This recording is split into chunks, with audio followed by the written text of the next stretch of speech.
Hello everyone. In this session, we will talk about genetic algorithm. So this session will focus on a first introduction of genetic algorithm. First, let's see what it is, genetic algorithm. So GAs were developed in 1970s, quite a long time ago, and now it's being widely used. Nowadays, there are many kinds of GAs, and we call them genetic algorithms, more than one algorithm, following the same idea. The GAs is a method for solving optimization problems, and it has a few characteristics. First of all, it's very easy to implement it and apply to problems. Also, it's capable of solving some quite complex problems that the traditional optimization techniques are not able to.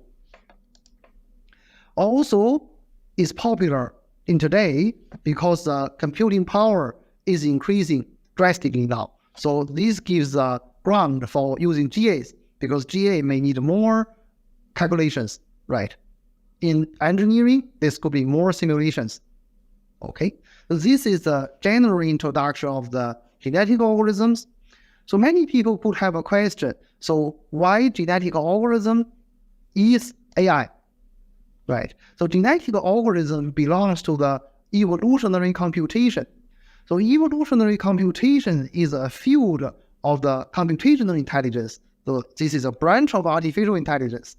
So for computational intelligence, we often to solve problems by copying ideas from the God or nature. So for example, for the artificial neural network that you may have heard of it, so this borrows the ideas from the human brains, right? And for evolutionary algorithm, we borrow from the natural adaptation, right? Or we call it evolution. So that's why we call it evolutionary computation.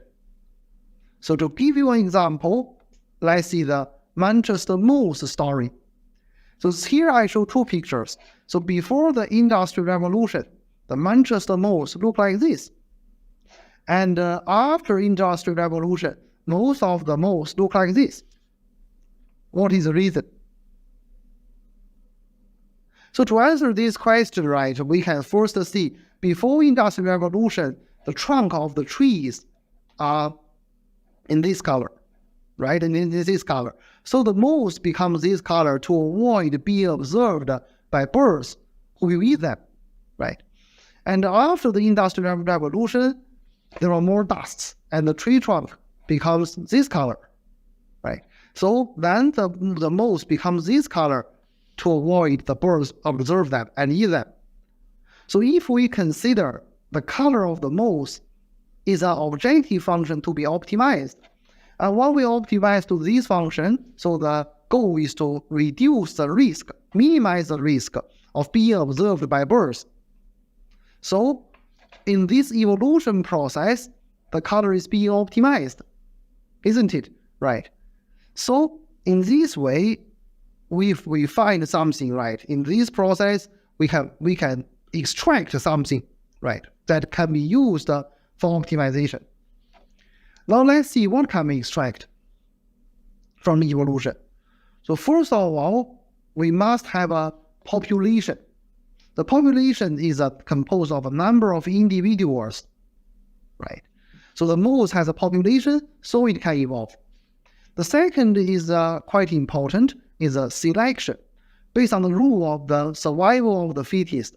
So this means the better an individual is, the more possible it will become a parent and survive and go to the next generation, the selection. Not only population and selection, we also need to exchange information between the individuals. So we can see there are crossover and mutation. So when we see crossover, it means the chromosome of a child is a part of it is from his father, a part of it is from his mother, right? It's composed by chromosomes of his parents. So occasionally, some part of the chromosome can be randomly changed. So we call this mutation. So from the moose story, we extract the population, the selection based on the survival of the fittest, and crossover and mutation to exchange information. So these four elements is what we can use in optimization, right? So now let's change this to an optimization process. How can we do that? First, I would say a solution in the search space. This is what is like an individual in the natural evolution, right? So we call it a solution, an individual, or a point. So these are the same thing as we have said before. Now we will see the evolution process. So the evolution process, the goal is to what? Is to create better solutions. This means that the solution is become more optimized. So how can we do that? So we can say we first have a population of solutions. Then by the selection, we can have the parent set. So we also call it mating pool. This one based on survival of the fittest. So these are the comparatively good ones. Then we will do the crossover and mutation to exchange information among them, and we generate new solutions. At last, the new solutions can replace the old solutions. So these finish one iteration. So we can do it iteration by iteration, but gradually improve the quality of solutions, and we finish the optimization. So this is the basic idea of GA. So for details, we will show it in the coming sessions. Okay, thank you very much. Bye-bye.